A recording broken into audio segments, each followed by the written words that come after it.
Friends, அனைவரையும் சௌமியாஸ் பாரடைஸுக்கு வரவேற்கிறேன். ஓணம் ஸ்பெஷலாக இன்றைக்கி மத்தன் எரிசேரி நான் எப்படி தயார் பண்ணுறேங்கிறத தான் உங்கள் கூட ஷேர் பண்ணிக்க போகிறேன். மத்தன் அப்படிங்கிறது மஞ்சள் பூஷ்ணிக்கான்னு சொல்லக்கூடிய பரங்கிக்காய் தான். அப்போ பரங்கிக்காய் எரிசேரி தயார் பண்ணலாம் வாங்க. பரங்கிக்காயை நல்லா வாஷ் பண்ணி இது மாதிரி கட் பண்ணிக்கணும்.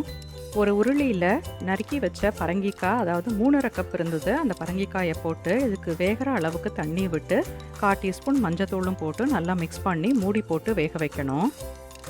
பரங்கிக்காய் சீக்கிரமாகவே வெந்துருங்கிறதுனால குக்கரில் போட்டு வேக வைக்காமல் இந்த மாதிரி ஓப்பன்லேயே வேக வைங்க. ஓண சத்யாக்கு தேவையான ரெசிபிஸ் எல்லாம் ஓண சத்யாங்கிற பிளேலிஸ்ட் க்ரியேட் பண்ணி அதில் போட்டிருக்கேன், பார்க்காதவங்க பாருங்கள். பரங்கிக்காய் நல்லா வேகவும் செய்யணும், அதே நேரத்தில் குழஞ்சும் போகக்கூடாது. பரங்கிக்காய் வேகிறதுக்குள்ளே ஒரு கடாயில் 1/2 டீஸ்பூன் தேங்காய் எண்ணெயை சூடாக்கி 1/2 டீஸ்பூன் மிளகா போட்டு லேசாக வறுபட்டதும் ஒரு வத்தல் மிளகாயை கிள்ளி போட்டு இதை நல்லா வறுபட்டதும் தட்டுக்கு மாற்றி ஆற வச்சுக்கணும். உங்கள் காரத்துக்கு ஏற்ற அளவு போட்டுக்கோங்க. மிளகோட அளவு தான் கூடுதல் இருக்கணும்.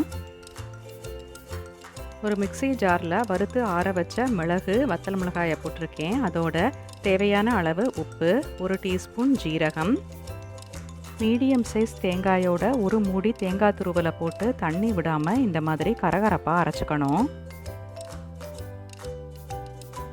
பரங்கிக்காய் வெந்தாச்சான்னு பார்க்கும்பொழுதே உங்களுக்கு தெரியும் பரங்கிக்காய் வெந்தாச்சுன்னு.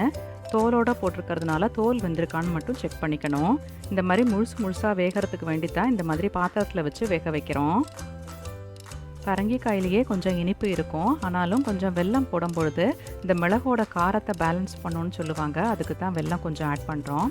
இதோட அரைச்சி வச்சுருக்கிற தேங்காய் கலவையும் போட்டு நல்லா மிக்ஸ் பண்ணி ஒரு கொதி விட்டோம்னா இது தயாராகிடும். தாளிப்பு தான் பாக்கி. விதவிதமான ரெசிபீஸுக்கு நம்ம சேனல் சௌமியாஸ் பாரடைஸை சப்ஸ்கிரைப் பண்ணி ஆல்ங்கிற பெல் பட்டனை கிளிக் பண்ணுங்கள். அப்போ தான் நான் போடுற வீடியோவோட நோட்டிஃபிகேஷன் உங்களுக்கு உடனே வரும். லைக்கும் கமெண்ட்டும் பண்ணுறதோட மட்டும் இல்லாமல் உங்கள் ஃப்ரெண்ட்ஸ் அண்ட் ரிலேட்டிவ்ஸுக்கு கண்டிப்பாக ஷேர் பண்ணுங்கள்.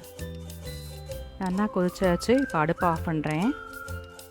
ஒரு கடாயில் 1 டேபிள் ஸ்பூன் நெய்யை சூடாக்கி 1/2 டீஸ்பூன் கடுகு, 1/2 டீஸ்பூன் ஜீரகத்தை போட்டு இது நல்லா வெடித்ததும் தேவையான அளவு கருவேப்பிலை, 1 டீஸ்பூன் மிளகுத்தூளையும் போட்டு தாளித்து எரிசேரியோடு ஆட் பண்ணணும்.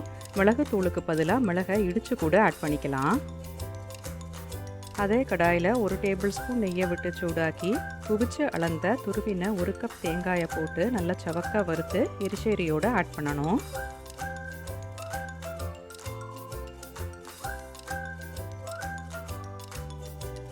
ஓணம் ஸ்பெஷல் ரெசிபியான மத்தன் எரிசேரி எக்ஸலண்ட்டாக தயாராகியாச்சு. இந்த ஈஸியான டேஸ்டியான ரெசிபியை தயார் பண்ணி பார்த்துட்டு எப்படி வந்ததுன்னு தெரியப்படுத்த மறக்காதீங்க. அனைவருக்கும் ஓணம் நல்வாழ்த்துக்கள். அடுத்த வீடியோவில் சந்திக்கும் வரை நன்றி.